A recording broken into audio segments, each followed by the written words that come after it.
വിശുദ്ധ മത്തായിയുടെ സുവിശേഷം 13-ാം അധ്യായം 53 മുതൽ 58 വരെയുള്ള വാക്യങ്ങൾ. വിശുദ്ധ മത്തായി 13:53 മുതൽ. ഈ ഉപമകളെ പറഞ്ഞു തീർന്ന ശേഷം യേശു അവിടം വിട്ട് തൻ്റെ പിതൃനഗരത്തിൽ വന്നു. അവിടെ പള്ളിയിൽ അവർക്ക് ഉപദേശിച്ചു. അവർ വിസ്മയിച്ചു. ഇവൻ ഈ ജ്ഞാനവും വീര്യപ്രവൃത്തികളും എവിടെ നിന്ന്? ഇവൻ തച്ചൻ്റെ മകനല്ലയോ? ഇവൻ്റെ അമ്മ മറിയ എന്നവളല്ലയോ? ഇവൻ്റെ സഹോദരന്മാർ യാക്കോബ്, യോസെ, ശീമോൻ, യൂദ എന്നിവർ അല്ലയോ? ഇവൻ്റെ സഹോദരികളുമെല്ലാം നമ്മോട് കൂടെ ഇല്ലയോ? ഇവന് ഇതൊക്കെയും എവിടെ നിന്ന് എന്ന് പറഞ്ഞ് അവങ്കിൽ ഇടറിപ്പോയി. യേശു അവരോട്, ഒരു പ്രവാചകൻ സ്വന്തം പിതൃനഗരത്തിലും സ്വന്തം ഭവനത്തിലും അല്ലാതെ ബഹുമാനമില്ലാത്തവനല്ല എന്ന് പറഞ്ഞു. അവരുടെ അവിശ്വാസം നിമിത്തം അവിടെ വളരെ വീര്യപ്രവൃത്തികൾ ചെയ്തില്ല. മെയ് മാസം 1-ാം തീയതി എന്ന നിലയിൽ ഇന്ന് 2 വിശുദ്ധന്മാരെ ഓർക്കേണ്ട ദിവസമാണ്. സഭാ കലണ്ടർ അനുസരിച്ച് കർത്താവിൻ്റെ വളർത്തുപിതാവായിരുന്ന യോസഫിനെയും പഴയ നിയമത്തിലെ യെരമ്യാവിൻ്റെയും ഓർമ്മ ദിവസങ്ങളാണ്. ഗ്രീക്ക് ഓർത്തഡോക്സുകാർ യെരമ്യാ പ്രവാചകന്റെ ഓർമ്മ ദിനമായി ഇന്ന് ആഘോഷിക്കുന്നു. മറ്റു പല സഭകളും യോസേപ്പിൻ്റെ ദിവസമായി ഇന്ന് ആചരിക്കുന്നുണ്ട്. നമുക്കിത് രണ്ടും ചേർത്ത് വെച്ച് പഴയ നിയമത്തിലെ യെരമ്യാവിനെയും പുതിയ നിയമത്തിലെ യോസേപ്പിനെയും ഓർക്കാം. യോസേപ്പിനെ പരാമർശിക്കുന്ന ഒരു വചനം കർത്താവ് തൻ്റെ പ്രസംഗത്തിനിടയിൽ പറഞ്ഞ കാര്യങ്ങൾ, അതിൻ്റെ സംഭവിച്ച കാര്യം നമ്മൾ ഓർപ്പിക്കുകയാണ്. 5 മിനിറ്റ് ഇരുന്നാൽ. വിശുദ്ധ മത്തായിയുടെ സുവിശേഷം 13-ാം അധ്യായത്തിൻ്റെ 53 മുതൽ 58 വരെയുള്ള ഭാഗത്ത്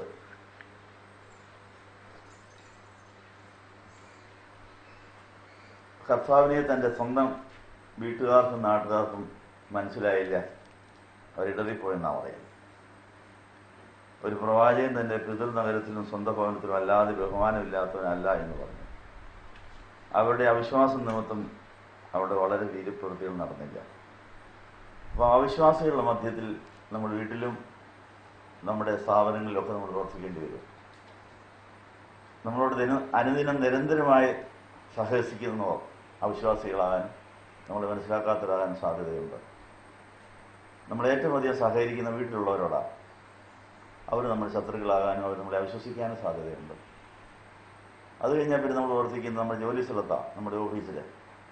അവിടെയും നമ്മളോട് അടുത്ത ഇടപെട്ടവർ അല്ലെ പെരുമാറിക്കൊണ്ടിരിക്കുന്നവർ നമുക്ക് എതിരാകാൻ സാധ്യതയുണ്ട്. കർത്താവിനുണ്ടായ ഒരു അനുഭവമാണെങ്കിൽ കർത്താവിനെ അനുഗമിക്കുന്നവരെ നമുക്കും അതുണ്ടായിരിക്കും.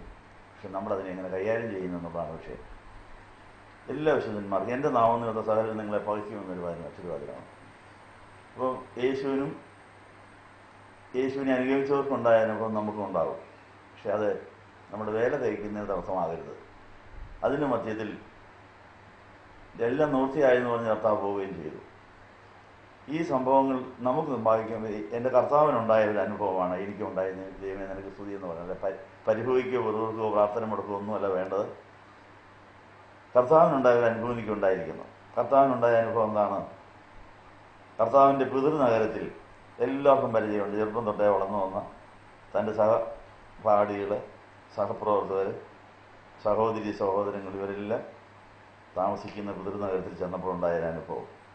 പള്ളിയിൽ ചെന്ന് ഉപദേശിച്ചു. അപ്പോൾ ഈ യേശുവിന് ഈ ഉപദേശത്തിന് ചെയ്യത്തക്കവണ്ണം വീര്യപ്രവർത്തനം ചെയ്യാൻ തക്കവണ്ണം ഇതെവിടുന്ന് കിട്ടി എന്ന് നമുക്ക് മനസ്സിലാകുന്നില്ല. അവർ യേശുവിനെ മനസ്സിലാക്കുന്നത് യോസേപ്പിൻ്റെ മകൻ, അച്ഛനായ യോസേപ്പിൻ്റെ മകൻ, മറിയാമിൻ്റെ മകൻ. മറിയാമിനെ കല്യാണോറപ്പിനും കല്യാണത്തിന് ഇടയിൽ ഉണ്ടായൊരു ജാരസന്തതിയാണിത്. ആ കൊച്ചിനെ വളർത്തിക്കൊണ്ട് വന്ന യോസേപ്പ്, ആ യോസേപ്പിൻ്റെ മകനെന്നറിയപ്പെടുന്ന ഇവൻ എവിടെ നിന്ന് ഇതൊക്കെ കിട്ടിയെന്ന് പറഞ്ഞ് ഇടറിപ്പോയി എന്നാണ് പറയും.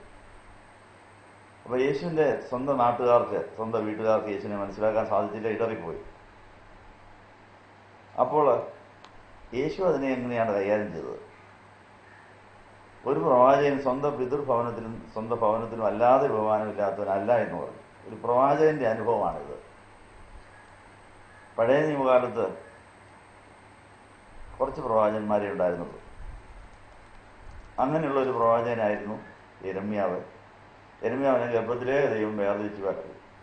താനൊരു പയ്യനായിരിക്കുമ്പോൾ തന്നെ വിളിച്ചപ്പോൾ, അയ്യോ എന്നെക്കൊണ്ട് മേലെ ഞാനൊരു ബാലനാണല്ലോ പറഞ്ഞു. ബാലനാണേലും ഞാൻ പറയുന്നത് നീ ചെയ്തു, ഞാൻ നിന്നെ ഗർഭത്തിലേ തിരഞ്ഞെടുത്ത ഗർഭം, നീ ജനിക്കുന്നതിന് മുമ്പേ നിന്നെ കണ്ടുവച്ചിരിക്കുകയായിരുന്നു, നിന്റെ വായ എൻ്റെ വായാണ്, ഞാൻ പറയുന്നപ്പോൾ നീ പറഞ്ഞോണോ, ആരെയും പേടിക്കണ്ട, ഞാൻ നിനക്ക് സംരക്ഷണം തന്നോളാം എന്ന് പറഞ്ഞ് യിരെമ്യാവിനെ കർത്താവ് വിളിക്കുന്ന രംഗം നമ്മളിന്ന് വായിച്ചു കേട്ടു.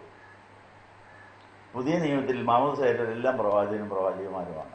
യേശുവിൻ്റെ സഹോദര വർഗത്തിലേക്ക് വീണ്ടും ജനിച്ച് നമ്മളെല്ലാവരും പ്രവാചകരും പ്രവാചകിമാരുമാണ്. പരിശുദ്ധാത്മാവിൻ്റെ അഭിഷേകമുള്ളവരാണ്. അപ്പോൾ പഴയ നിയമത്തിലെ കർത്താവിനും പഴയ നിയമത്തിലെ യിരെമ്യാവിനും പുതിയ നിയമത്തിലെ കർത്താവിനും വിശുദ്ധന്മാർക്കുണ്ടായ അനുഭവം എല്ലാം നമുക്കുണ്ടായിരിക്കും. അതിൻ്റെ ഇടയിലാണ് വേല തയ്ക്കേണ്ടത്. അതിനെ നമ്മൾ പ്രയോജനപ്പെടുത്തുന്നുണ്ടോ എന്നുള്ളതാണ്. എങ്കിൽ മാത്രമേ നമുക്ക് ദൈവത്തിൻ്റെ സന്ദേശങ്ങൾ പിടിച്ചെടുത്ത് നമുക്ക് വേല ചെയ്യാനൊക്കെയുള്ളൂ. നമ്മളെല്ലാവരുമായിട്ട് ഇഴുകിച്ചേർന്നിരിക്കുമ്പോൾ അവർ പറയുന്നതായിരിക്കും നമ്മൾ കേൾക്കുന്നത്. ദൈവം പറയുന്നത് മാത്രം കേൾക്കണമെങ്കിൽ എല്ലാവരുമായിട്ടുള്ള ബന്ധമൊന്നും മുറിച്ച് വെച്ചിട്ട് കർത്താവ് പറയുന്ന കാര്യം മാത്രം കേട്ടിട്ട് കർത്താവിന് വേണ്ടി സംസാരിക്കണമെങ്കിൽ അങ്ങനെ ഒരു വേർപാടിൻ്റെ അനുഭവം വേണമെന്ന് അവിടെ പറയുന്നു. പ്രവാചകനും പ്രവാചകിയും ദൈവം പറയുന്നത് മാത്രമേ പറയുള്ളൂ, ദൈവം കാണിക്കുന്നത് മാത്രമേ കാണുള്ളൂ. അവർ അന്ധരുമാണ്, അവർ ബധിരരുമാണെന്നാണ് പറയുന്നത്. പ്രവചനം നല്ലവരം കിട്ടിയാൽ എല്ലാം കാണുകയില്ല, എല്ലാം കേൾക്കുകയില്ല. കർത്താവ് പറയുന്നത് മാത്രം കേൾക്കും, കർത്താവ് കാണിക്കുന്നത് മാത്രം കാണും, മറ്റൊന്നും കാണാനും ഒത്തിരി കേൾക്കാൻ നിൽക്കില്ല. അപ്പോൾ ഒത്തിരി പേര് പിണങ്ങുകയും ചെയ്യും, എല്ലാവരും പിണങ്ങുകയും ചെയ്യും. അങ്ങനെ മാത്രമേ നമുക്ക് ദൈവത്തെ പ്രസാദിപ്പിക്കാനൊക്കെ ഉള്ളൂ എന്നുള്ള കാര്യം പഴയ നിയമത്തിലും പുതിയ നിയമത്തിലും നമ്മൾ പഠിച്ചു കഴിഞ്ഞിരിക്കുന്നു. പക്ഷേ ആ അനുഭവം ദൈവത്തോടുള്ളതായ നമ്മുടെ കൂട്ടായ്മയിൽ നമുക്ക് ആ വേദനയും ആ ഏകാന്തതയും അതിജീവിക്കാൻ സാധിക്കും എന്നുള്ളത് കർത്താവും മാതാവും വിശുദ്ധന്മാരും എല്ലാം പഠിപ്പിച്ചിരിക്കുകയാണ്. യിരെമ്യാവിൻ്റെ ജീവിതത്തിൽ യിരെമ്യാവിനെ എന്തിനാണ് വിളിച്ചതെന്ന് നമ്മളിന്ന് കേട്ടു.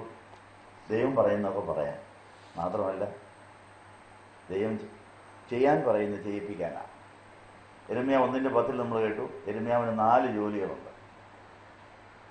പിശാച് നട്ടതൊക്കെ പറിക്കണം, പിശാച് പണിതൊക്കെ പൊളിക്കണം, അതിനുശേഷം ദൈവം പറയുന്ന വിത്തിടണം, അതിന് വെള്ളം ഒഴിക്കണം എന്നുള്ളത് 4 പണികൾ. പഴയ നിയമത്തിൽ പ്രവാചകന്മാർ ചെയ്ത പണി ഇതാണ്. പിശാച് പണിയുന്നതിനെ പൊളിക്കുക, ദൈവം ഉദ്ദേശിക്കുന്നത് പണിയുക. ഇതിൻ്റെ ഇടയിൽ ഒത്തിരി വേദനയും മുറിയും ചതവൊക്കെ ഉണ്ടാകും. അതിനെയും ദൈവം പ്രയോജനപ്പെടുത്തും. അപ്പോൾ ഇന്നിവിടെ വന്നിരിക്കുന്ന എല്ലാവർക്കും ഈ അനുഭവങ്ങൾ ധാരാളമുണ്ട്. അതിനാരും വിഷമിക്കേണ്ട, സങ്കടപ്പെടേണ്ട.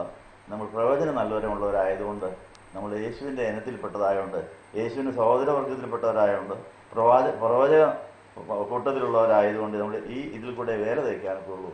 അത് സന്തോഷിച്ചുകൊണ്ട് യോസേപ്പിനെയും യിരെമ്യാവിനെയും ഓർത്തുകൊണ്ട് അവരെങ്ങനെയാണ് ഇടർച്ചകളുടെയും പതർച്ചകളുടെയും മധ്യത്തിൽ വേല തയ്ച്ചത്. യോസേപ്പിന് ആദ്യം കന്യാമറിയാമിൽ യേശു ജനിച്ച കാര്യം മനസ്സിലായില്ലെങ്കിൽ വെളിപ്പാട് കിട്ടിയപ്പോൾ ഈ കുഞ്ഞിനെ തൻ്റെ കുഞ്ഞായി വളർത്തി 12 വയസ്സ് വരെ ഈ കുഞ്ഞിനെ കൊണ്ട് നടന്നതായി നമ്മൾ ഏതുസ്വത്തിൽ കാണുന്നുണ്ട്. അങ്ങനെ ആ യോസേപ്പിനെ പരിശുദ്ധനായി വിശുദ്ധന്മാരുടെ പട്ടികയിൽ നമ്മൾ ആദരിക്കുന്നു. യോസേപ്പിനെ പോലെ നമ്മൾ നമ്മുടെ ഉള്ളിൽ ജനിച്ച യേശു കുഞ്ഞിനെ വളർത്തുന്നുണ്ടോ എന്നുള്ളത് യോസേപ്പ് നമ്മളോട് ചോദിക്കുന്ന ഇതാണ്. മാമോദിസയിൽ നമ്മുടെ ഉള്ളിൽ യേശു കുഞ്ഞ് ജനിച്ചതാണ്.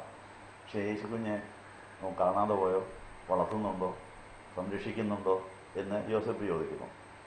ഇടർച്ചകളുടെ മധ്യത്തിൽ ഒത്തിരി കളിയാക്കിൻ്റെ ഇടയിലാണ് ഈ കൊച്ചിനെ വളർത്തിയത്. ഈ വെളിപ്പാടെന്ന് പറയുന്നത് യോസേപ്പിന് മാത്രമേ കിട്ടിയുള്ളൂ. ഭാര്യക്കാരൊക്കെ വിചാരിക്കുന്ന പിഴച്ചോളുടെ കൊച്ചിനെയും ചുമന്നുകൊണ്ട് നടക്കുന്നുണ്ടോ എന്ന് പറഞ്ഞ് ഒത്തിരി കളിയാക്കിയിട്ട്, പക്ഷെ കൊടുത്ത വെളിപ്പാടനുസരിച്ചാണ് യോസേപ്പ് ഈ മറിയാമിനെയും കുഞ്ഞിനെയും സംരക്ഷിച്ചത്. ഇതുപോലെ ദൈവം തരുന്ന വെളിപ്പാടനുസരിച്ച് നമ്മൾ പലരെ സംരക്ഷിക്കേണ്ടി വരും. പലരുടെ ഉള്ളിലെ യേശുവിനെ സംരക്ഷിക്കേണ്ടി വരും, പലരെ അംഗീകരിക്കേണ്ടി വരും, പലരെ ശുശ്രൂഷിക്കേണ്ടി വരും. അത് പലർക്ക് ഇഷ്ടപ്പെട്ടില്ലെന്നും വരും. നമുക്ക് ഇഷ്ടമുള്ളവരെ വേറെ ആൾ ഇഷ്ടപ്പെട്ടാൽ നമുക്ക് അസൂയ വരാനും സാധ്യതയുണ്ട്.